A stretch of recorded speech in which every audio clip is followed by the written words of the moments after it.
Welcome to this edition of the Wolfpack Watch. I'm your guest host and head football coach, Jim Bob Bryant. Today we've got on our show, we've got our offensive coordinator, Aaron Nance, and we've got our defensive coordinator, Dana Arthur. Guys, welcome to the show. Thanks for having us. Happy to be here. Good, we're happy to be here. All right, well, Coach Nance, first of all, tell us a little bit about yourself, where you're from, what made you want to be a coach, you know, and where some of your offensive prowess comes from. All right, well, you know, I'm from Chattanooga, Tennessee. That's where I was born and raised, and came down here 2 years ago. I started coaching actually as I was still a high school student. I had a minimum day, like a lot of our kids here do, and a guy that was our defensive coordinator when I was in high school got a new job across town. Was like, hey, I need you to come help me with spring practice, help me with my defensive backs, help install a defense. And so I would get out of school at like 11:30 and drive across town to that high school and coach football for all spring practice, and fell in love with it. Wow. And then thought, you know, I could do this for a living right now. I have a blast doing this. Went with it and ran with it ever since. Good. Well, here's, you know, I know a lot of our female viewers are looking and saying, I wonder, is this guy single? So, Coach Nance, you know, I mean, are you single? So all the ladies out here know that if you're single, if you're not single, if you've got a girlfriend, I mean, you know, I'm sure our viewers would like to know that. Yes, I am single. Oh, he's single, girl. Thank you for throwing that out there, Coach. Thank you for throwing that out there. Clearing the air, yeah. Trying to help you out any way I can, any way I can. All right, so our offense racked up over 450 yards Friday night. We're 60% on third downs and didn't turn the ball over at all against a really good North Cobb team. Can you talk about our game plan a little bit, and as well as a few of our standout players from the game? Okay, as far as game plan goes, we knew going in they were going to be man coverage football team. They've shown that all year. They did it in the past. So the thing with man coverage is, one, finding matchups that you like, and the next thing is creating some confusion with different formations and motions and routes that are switching and crossing off to try to free guys up. So, you know, we were able to do a few things to create some mismatches, one, and also get some guys lost in the coverage as well by different formations and moving guys around. So, and the main thing is getting the ball to the playmaker's hands in the space, and with some separation and letting them work. Okay, who are a few of the players that were standouts from Friday night offensively that you remember? Obviously the quarterback, you know, throwing for over 400 yards. He had made some great plays, so stepping up in the pocket, keeping his eyes downfield, and delivering balls. With every throw is contested. You know, when teams play man coverage, they're contesting every throw, so the ball's got to be on the money, got to be on the correct shoulder, and be thrown on time. And the next thing that stands out is Brendan Bechtel. You know, he's been playing guard all year. He's been working in with the second group of guards as a sophomore. We had a suspension and an injury, and so we ended up moving Bechtel over to play tackle against probably two of the best natural pass rushers that we'll see this year with the two defensive ends at North Cobb, and he was able to step in there and go every other series at right tackle and hold his own against those guys, the natural pass rushers. As a sophomore, that's pretty impressive. What was his grade? What did he grade out at? Not exactly sure what he graded out at, but I know he held his own. I mean, and when we had long, like third and long, second and long, their defensive ends were in hawk it up mode, and they were coming off the edge, and he was able to run them upfield and get Ross a good throwing lane. So really impressed with his performance. That's good. Well, moving forward, going this Friday night against Hillgrove at our senior night, I mean, you know, what's something a little bit that you can tell us, you know, offensively, what we're going to need to do to beat another really good undefeated football team in Hillgrove? All right. Well, Hillgrove, you know, just watching them on film, they're special. You know, they got some players on both sides of the ball, primarily on defense. You know, they got a defensive back, a safety with a bunch of offers, outside linebacker that's really good, a bunch of good defensive linemen. They're physical. They get downhill in the run game. They break on the ball well. The big thing for us is going to be, you know, executing on first down, starting to drive positively, staying on the field, and making plays when we have opportunity to make a play, and capitalizing on mistakes. If defense gets a takeaway, gets us good field position, we got to capitalize on that. You know, if we're able to do those and be sound in the special teams, we'll give ourselves a shot. Good deal. Good deal. Well, Coach Nance, appreciate you joining us on Wolfpack Watch.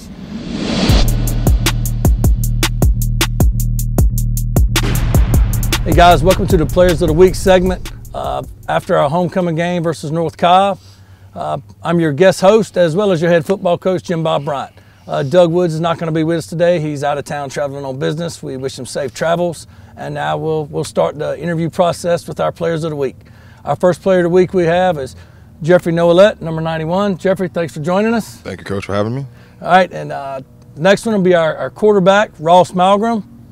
And then last, our special teams Player of the Week will be Brock Travelstead, number 38. All right, we'll start out with Jeffrey Noelette. Jeffrey, your stats from the game Friday night, you had 11 total tackles, 6 solo, 1 tackle for loss, 1 quarterback hit, and to hear you say it, a strip sack that the referees called an incomplete pass. Yes, sir. Okay, all right, just making sure.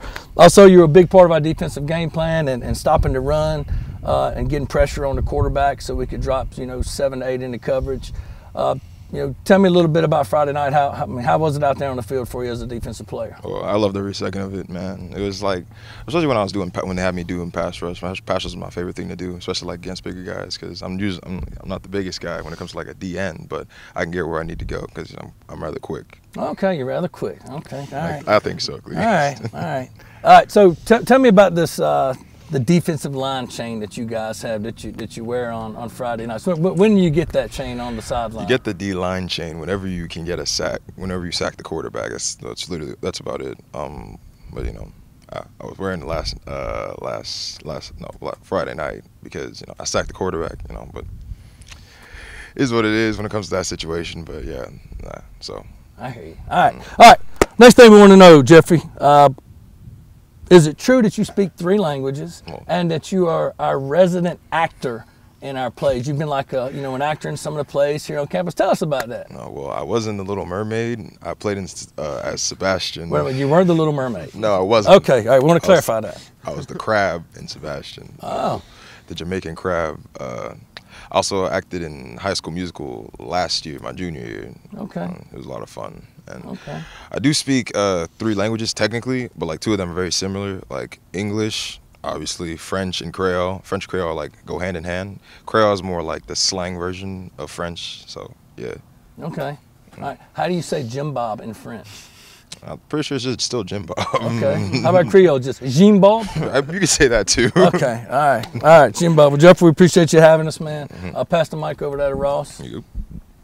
Next is Ross Malgrim. He's our offensive player of the week. Ross was 28 out of 42 passing for 409 yards, 2 touchdowns, 0 sacks, 0 interceptions, completed passes to 9 different receivers. Welcome, Ross. Thank you. Good to be here. Talk a little bit about your protection from your offensive line and a few of your receivers that were making plays for you on Friday night. Yeah, well, their D-line was the best that we faced this year. We said that all week in practice, and our offensive line did a great job on Friday protecting me and keeping me clean. And our receivers, they were just playing press man, so just saying their guys were better than ours, and our receivers did a really good job getting open, and I got the ball to them. Good deal. Now, talk about a couple of those receivers that you try to find out in open space that got open off of press coverage the other night. Talk about a couple of those guys. Yeah, Kellen did a really good job on Friday. Really, all of them did. Mickey had a big catch for us, a big pass interference call as well. They called on him. Jared had a really good game. He played well. Really, all of them, I thought, played well for us. All right. Contributed. That's good. All right, now, tell our viewers something interesting about Ross Malgrim that they don't know, that they don't already know by just watching you play on Friday night and watching you walk out there as a captain. Tell us also. We want to know, don't we, Jeff? We want to know something interesting about Ross Malgrim that we don't already know. Something interesting about me. I've got 2 awesome golden doodles. Okay. One is 2 and one's about 6 months old. Okay. Yeah, I love them. They're awesome. All right. What are their names? Bodie and Blaze. Bodie and Blaze. Okay. Good deal. Good deal. All right. Pass the mic over there to Brock. Mr. Travelstead, welcome back. Thank you. Brock was our special teams player of the game. He was 5 of 6 on field goals, 2 for 2 on extra points, for a total of 17 points Friday night. Also made several clutch kicks under pressure. Had a 48-yard punt average and was 6 out of 7 on kickoffs for touchbacks. Congratulations. That was a big game you had Friday night. And I told him after the game, I said, I'm glad number 38 was playing for the Pack, because that's 17 points was really big Friday night, and you did a great job along with our offense and defense. You did a great job in special teams. One thing that I want to know, and I'm sure the viewers want to know, as you're lining up for a field goal and you know it's going to be a big 3 points in the game, what's your process? What's going through your mind during that time? Not a lot. I just know to trust my snapper and holder, because they do a great job every Friday night, and I trust my line to hold their blocks long enough for me to get the ball off. So I'm really just feeling really confident while I'm out there.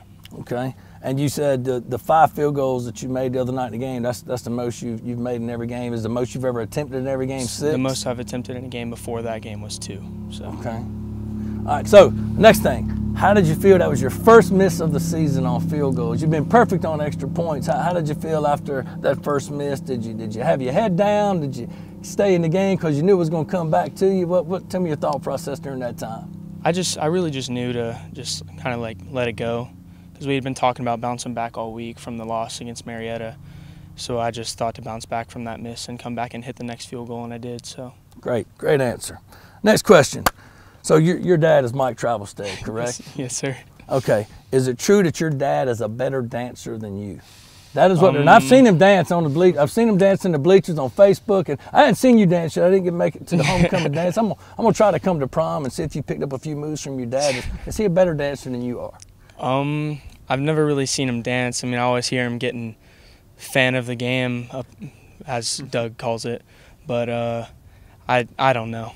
I think I can dance, but I don't know how. You've never seen your dad dance at the house? He doesn't practice these dances just off the hip at the games. He does his shoe dance just off the hip at the games. No, I think my mom's a better dancer than all of us, really. Okay, all right.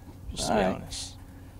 All right. Well, guys, we appreciate you guys coming out. That was our Players of the Week from our North Cobb homecoming game, where your North Party Wolfpack won 29-19. Heading into this week's game versus Hillgrove on senior night.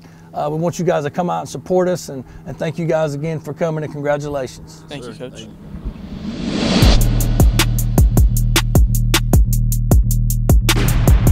Coach Arthur, welcome to Wolfpack Watch. Appreciate it. Glad to be here.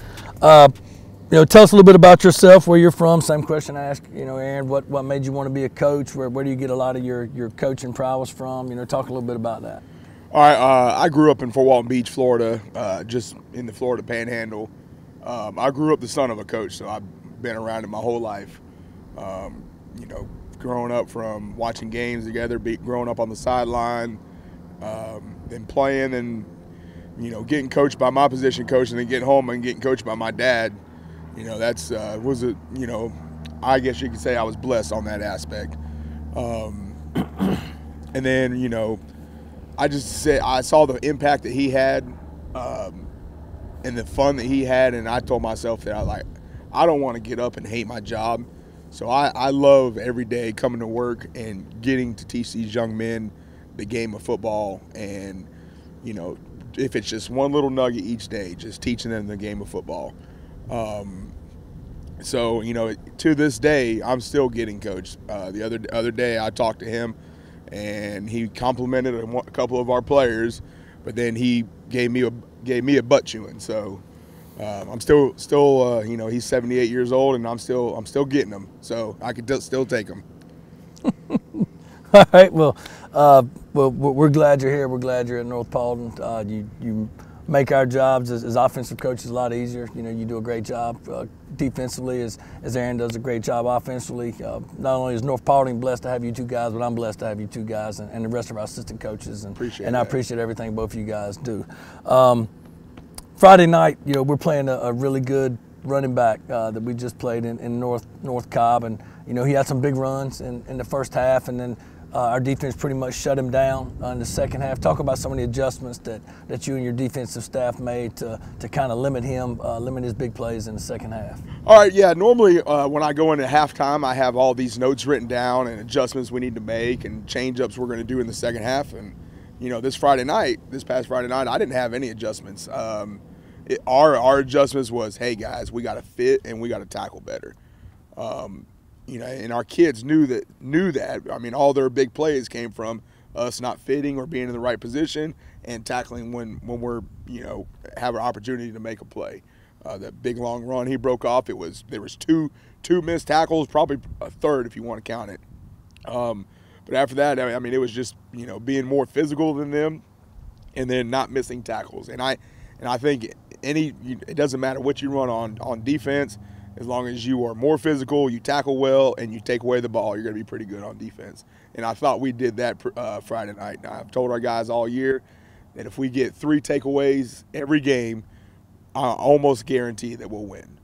And then we got 3, and our offense did a great job protecting the ball, so that makes our job a little easier too. So, I mean, it definitely was a team effort. Okay, talk about a few of those guys that really stood out Friday night and made plays on the field, whether it be, not just making tackles, but doing their job to allow other people to make tackles. Talk about a few of those guys.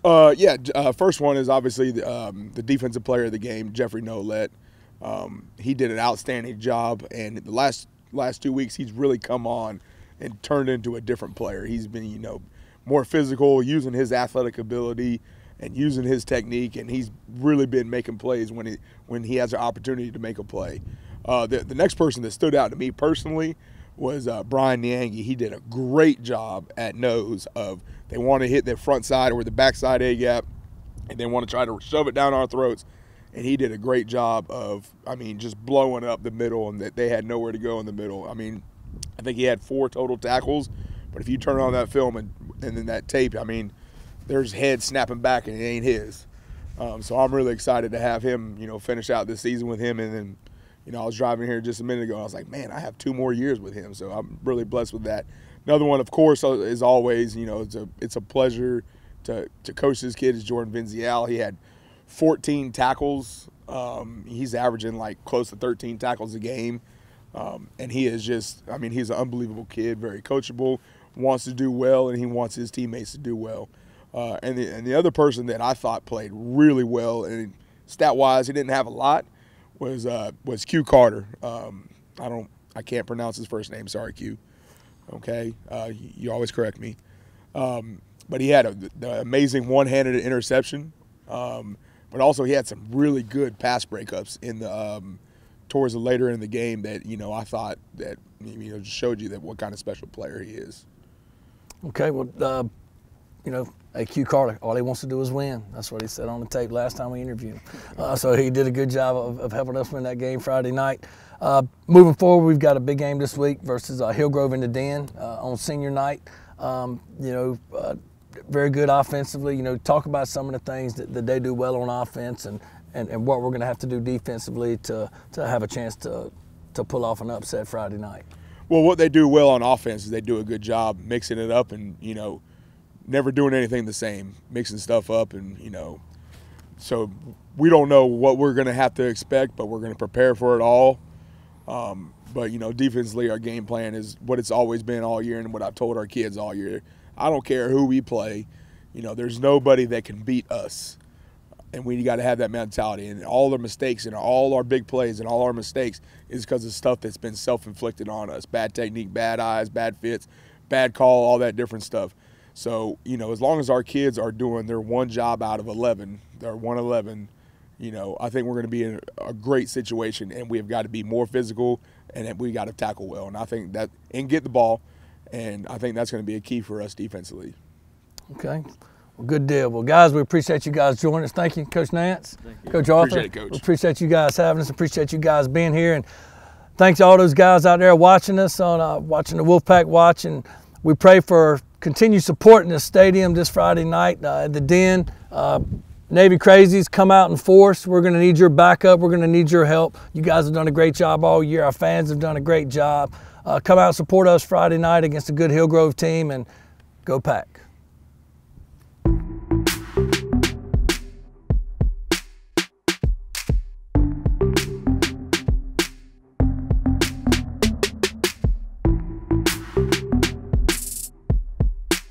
I just want to win.